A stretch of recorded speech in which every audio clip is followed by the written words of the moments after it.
지난 수요일 우리가 마가복음 말씀 처음으로 보았는데요. 두 가지만 복습하는 의미에서 질문할 때 여러분들이 정답을 맞추시면 좋을 것 같습니다. 마가복음은 로마 교회를 향하여서 보낸 편지인데요. 그 편지에서 예수님은 왕으로 오셨다, 종으로 오셨다. 어느 것이 맞습니까? 종으로 오신 것 같습니다. 그리고 마가복음의 특징은 예수님의 설교를 길게 기록한 것이 맞습니까? 예수님의 활발한 사역을 기록한 것이 맞습니까? 활발하게 사역하시는 내용들을 짧게 그렇게 많이 기록을 하였습니다. 종으로 오셨던 예수님께서는 참으로 많은 사역을 행하셨는데 오늘 읽은 본문은 예수님의 사역의 시작을 보여주는 말씀입니다. 세 가지의 사건을 기록하였는데요. 예수님께서 세례를 받으셨을 때 일어난 일, 두 번째로는 예수님이 광야에서 시험을 받으신 사건, 세 번째는 예수님이 하나님 나라의 복음을 선포하신 사건입니다. 여기서 우리는 참으로 궁금한 점이 한 가지가 생기는데요. 왜 죄 없으신 예수님께서 세례 요한에게 가서 물로 세례를 받으셨을까 하는 점입니다. 여기는 짧게 기록되어 있지만 마태복음에서나 누가복음에서는 예수님이 세례를 받으러 세례 요한에게 이르렀을 때에 세례 요한이 매우 당황하면서 이렇게 말합니다. 당신이 나에게 세례를 베풀어야 하는데 어찌 내게 세례를 베풀라고 하십니까? 우리도 궁금한데 세례 요한도 매우 궁금한 겁니다. 왜냐하면 하나님이신 예수님께서 이 물로 세례를 받겠다고 세례 요한 앞에 서신 것이 참 이해가 되지 않는 점입니다. 그런데 그때 예수님께서 이렇게 말씀하십니다. 아니다. 이렇게 하여 하나님의 뜻을 이루는 것이 합당하다. 하나님의 뜻을 이룬다. 그것이 합당하다. 그렇게 말씀하신 것입니다. 그래서 예수님의 세례는 예수님이 죄가 있어서 요한에게 세례를 받으신 것은 아닙니다. 모든 인간은 하나님 앞에서 죄인입니다. 그런데 모든 인간이 죄인이기 때문에 회개하고 물로 세례를 받아야 한다는 그 시범을 예수님께서 보여주신 것입니다. 즉 하나님의 뜻을 이루기 위해서 예수님은 세례를 받으셨습니다. 그런데 예수님께서 세례를 받으실 때에 또 세 가지 중요한 사건이 일어나게 됩니다. 예수님이 세례를 받고 나오실 때에 첫째는 하늘이 갈라지고, 둘째는 성령이 비둘기같이 예수님에게 임하고, 셋째는 하늘에서 음성이 들리는데요. 너는 내 사랑하는 아들이다. 내가 기뻐하노라는 음성이었습니다. 하나님께서는 분명히 예수님이 죄도 없으시지만 하나님의 뜻에 순종하여 세례를 받으시는 것을 기뻐하신다. 그렇게 확증을 해주셨습니다. 하늘이 갈라지는 그런 역사는 성경에서 그런 장면이 나올 때마다 하나님의 계시가 임하는 그런 때입니다. 그리고 성령이 비둘기같이 임하였다는 그 장면은 하나님께서 지금 예수님과 함께 하신다는 것을 보여주는 그런 장면입니다. 예수님의 세례의 사건은 예수님이 사역을 시작하시기 전에 하나님의 아들로 인정을 받고 하나님의 뜻을 이루기 위해서 순종하는 아들임을 보여주고 있습니다. 그냥 보면은 예수님이 다른 사람들과 똑같이 줄을 서서 세례 요한 앞에서 세례를 받았으니 예수님도 똑같은 인간으로서 죄인이 아닌가 그렇게 생각할 수 있습니다. 하지만 여기 다른 사람과 다릅니다. 하늘이 갈라지고 성령이 비둘기같이 임하고 하나님의 음성이 들려왔는데요. 이것은 예수님의 정체성, 예수님이 누구시다는 것을 확실하게 이 세례의 사건을 통하여서 드러내 보여주셨습니다.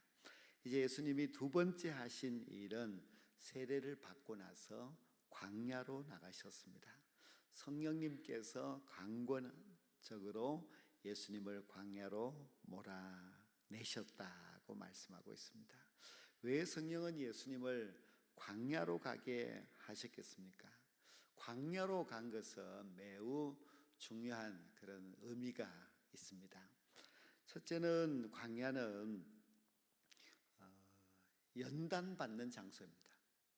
그 예수님도 사역을 시작하시기 전에 광야의 연단을 받으신 것입니다. 하나님은 이스라엘 백성들을 애굽에서 출애굽시킨 후에 광야에서 연단을 하신 후에 가나안 땅에 들어가서 살게 하셨습니다. 우리가 다윗도 젊은 시절 광야의 연단의 시간이 10여 년 동안 있었습니다. 그래서 하나님의 사역자가 되기 위해서는 반드시 연단을 받아야만 합니다.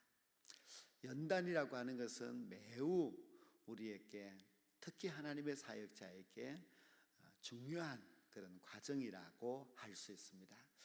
제가 이번 주간에 이제 다른 교회 장로님을 만나서 간증을 하시는 것을 이제 두 사람에게 이야기를 들었는데요. 이제 두 분 다 제가 그냥 볼 때는 참 훌륭하신 장로님이구나 그런 생각을 하였는데요.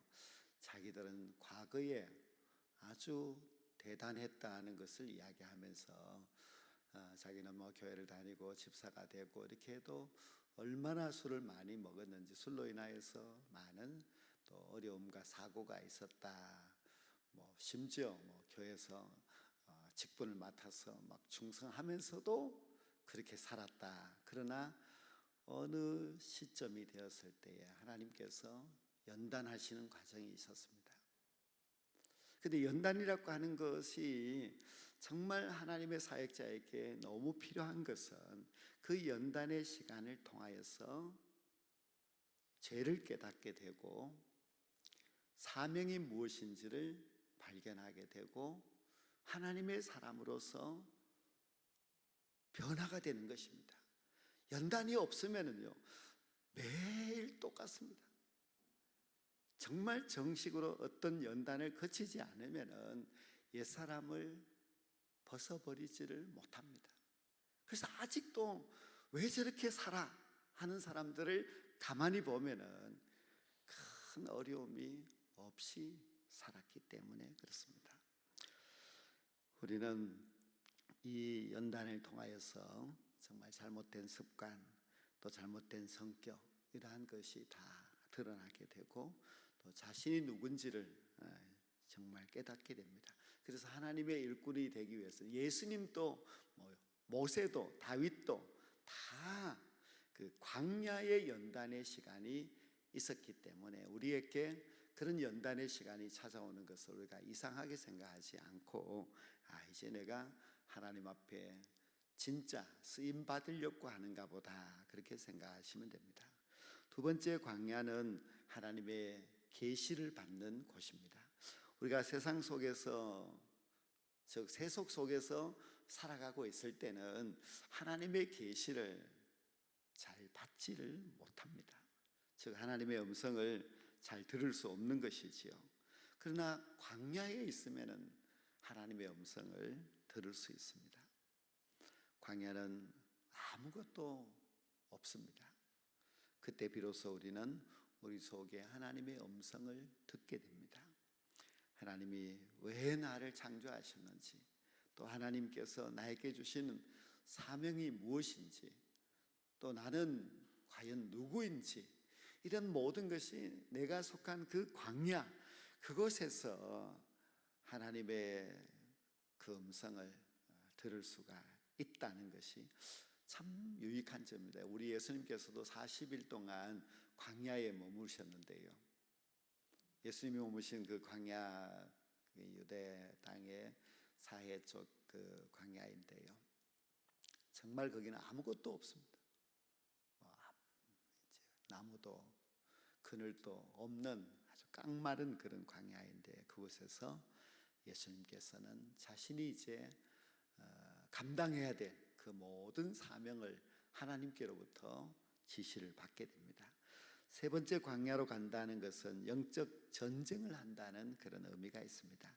예수님은 광야에서 40일 금식 기도를 하시고, 여기 보면은 사탄에게 시험을 받으시며 그렇게 말씀하고 있습니다. 근데 여기는 간단하게 기록되어 있습니다. 그러나 우리가 다른 복음서에서 예수님이 사탄에게 3번의 시험을 받았다는 것을 잘 알고 있지요. 40일 동안 금식하신 예수님에게 돌을 가지고 떡을 만들어 먹으라. 이것은 물질적인 그런 시험이었습니다. 두 번째로는 높은 데 올라가게 해서 뛰어내리라. 사람들이 보는 데서, 그 높은 데서 뛰어내리라고 하는데, 이것은 어떤 권력에 대한 시험입니다. 세 번째로는 사탄에게 나에게 절을 하면 이 세상 천하 만국의 영광을 너에게 주겠다고 해서 명예의 그런 시험을 받게 됩니다. 예수님은 광야에서 사탄의 시험을 받으셨지만은 하나님의 말씀으로 이겼습니다.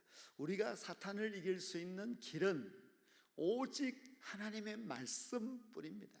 하나님의 말씀의 능력이 모든 악한 사탄을 물리칠 수가 있습니다. 우리가 어떤 사람은 꿈에도 사탄을 짓눌리기도 하고 이렇게 하는데요. 아니면은 우리가 생활 속에서도 아니면은 많은 사탄의 시험이 있고 이렇게 할 때에 우리가 그 모든 사탄의 시험을 이길 수 있는 길은 말씀밖에 없습니다. 예수님도 말씀으로 무장하여서 말씀으로 3번의 사탄의 시험을 물리치셨으니까 우리가 시험을 이기는 길, 그것은 곧 말씀이다. 그리고 시험을 이겼을 때에 영광이 따라온다는 것을 우리 예수님이 잘 보여주고 있습니다. 광야는 외로운 곳이고 또 두렵고 또 배가 고픈 곳이고 그렇습니다. 오늘 본문에도 보면은 예수님이 들짐승과 함께 계셨다. 그 광야는 사나운 그런 짐승들도 있습니다. 아주 무서운 독이 많은 그런 불뱀들도 있는 곳이고 그렇지요. 밤중이 되면은 이 들짐승이 달려들 수가 있습니다. 그러니 참으로 두려운 곳입니다. 광야는 참 외롭고 두려운 곳인데 참 감사한 것은 여기 말씀에 보면은 천사들이 수종 들더라고 했습니다. 들짐승도 함께 있지만은 그러나 천사도 함께 있습니다. 그래서 천사가 수종 들고 있었던 곳이 바로 광야였습니다. 광야는 우리에게 참으로 아무리 힘들고 어려운 곳이라고 할지라도 우리만 있는 것이 아니라 우리를 지키고 보호하는 천사도 함께 있습니다. 그래서 천사가 지켜주는 가운데 예수님은 40일 금식 기도를 하시고, 그리고 사탄의 시험이 있었지만은 천사가 이제 함께 있어서 그 천사가 섬겨줌으로 인하여서 이제 그 모든 시험도 이겨낼 수가 있었습니다. 이렇게 세례 광야의 시험이 있었고, 세 번째 드디어 예수님께서 사역을 시작을 하셨는데요. 14절 15절 말씀에 보면은 갈릴리로 오셔서, 예수님이 갈릴리로 오셔서 복음을 전파하셨는데요. 이 중요한 2가지를 선포하게 됩니다. 때가 찼고 하나님의 나라가 가까이 왔으니, 그 두 번째로는 회개하고 복음을 믿어라, 그렇게 했습니다. 여기 때가 찼다. 무슨 때가 찼다는 것일까? 세례 요한이 잡힌 후에 세례 요한이 옥에 갇혔습니다. 근데 예수님께서는 때가 찼다, 그렇게 말씀을 하신 것입니다. 그래서 예수님은 항상 하나님의 시간에 따라서 움직이시는 그런 분이신데, 세례 요한이 활동하고 계실 때는 아직 준비하고 계셨습니다. 세례 요한이 옥에 갇히자 이제 때가 되었다 하는 말씀을 하시면서 그가 사역을 시작하게 됩니다. 요한이 회개의 세례를 베풀며 백성들의 마음을 준비시켰습니다. 그런 다음 예수님이 자신의 사역의 때가 온 것을 아시고 복음을 전파하기 시작했습니다. 이제 요한을 통해서 준비된 그 백성들에게 예수님이 복음을 전하여서 준비된 그 영혼들을 주님께서 이제 추수하시는 것이 되었습니다. 모든 일에는 때가 있습니다. 하나님의 때가 있습니다. 우리도 물론 우리의 때가 있고 합니다만 우리는 하나님의 때를 알아야 하고 또 우리는 하나님의 때에 우리가 마땅히 해야 할 일을 감당할 수 있어야만 합니다. 예수님께서도 준비하고 계시다가 때가 찼다 말씀하시더니 회개하고 복음을 믿으라고 이제 외쳤습니다. 우리도 이제 참 말세를 그렇게 살아가고 있지요. 우리는 정말 지금은 말세의 때가 되었다. 그 말은 때가 찼다는 것을 우리가 이제 알아야 됩니다. 왜 때가 찼을까? 우리가 이 모든 세상을 가만히 보면은 주님이 말씀하신 것처럼 복음이 땅 끝까지 전파될 때에 내가 다시 오리라고 하시는 그 때가 찬 것 같습니다. 그래서 우리가 참 공산주의가 뻗어나갈 때에 매우 두려웠습니다. 그러나 그 공산주의 중국도 러시아도 심지어 저 베트남 이런 곳에도 지금 얼마나 예수 믿는 사람들이 많고 교회가 세워지고 복음의 역사가 크게 그렇게 부흥되는 그런 역사를 볼 수가 있고요. 아프리카나 남미 쪽은 지금 굉장히 복음이 잘 전파되어서 실제로 막 큰 교회들이 그쪽으로 다 있고 아프리카는 정말 믿는 사람들이 급속도로 그렇게 늘어나고 있는 그런 가운데 있습니다. 그리고 참 감사한 것은 아랍권에서도 우리가 선교사를 통해서 듣기는 이란이라고 하는 나라는 이슬람 교회의 어떤 종주국 같고 그렇게 하지만 그런데도 이제 예수 믿는 사람들이 점점 늘어나고 있고 또 참 바울이 가장 안타까워하고 했던 자기 동족 유대인들도 이제 복음을 믿고 하나님께로 돌아오는 그런 역사가 일어나고 있고 그렇습니다. 그래서 이런 것을 보면은 이제 때가 찼구나. 주님이 오실 날이 다가오고 있구나. 그렇다면 우리가 해야 될 일이 무엇인가 하면 예수님처럼 회개하고 복음을 믿으라. 그렇게 전도하는 일이 우리가 해야 될 사명입니다. 우리의 전할 내용은 바로 회개하고 예수를 믿으라고 하는 말씀입니다. 이제 하나님의 나라 즉 예수님의 재림의 날이 점점 다가오고 있는 이때에 우리도 예수님이 하셨던 것처럼 준비하고 예수님이 하셨던 것처럼 복음을 전파하는 그 사역에 뛰어들어서 우리도 그 사역을 잘 감당하게 될 때에 주님이 오시는 그날 우리는 정말 주님께 칭찬받는 종으로 주님 앞에 설 수가 있습니다. 우리 예수님이 하신 그 사역의 시작을 우리가 보았습니다. 우리도 사역자로 부름을 받았기 때문에 이 시작, 즉 우리의 정체성을 발견하고 또 광야의 연단을 통하여서 하나님의 계시를 받고 그리고 때가 찼다는 것을 깨닫고 복음을 전파하는 우리 모두가 될 수 있기를 주의 이름으로 간절히 축원합니다.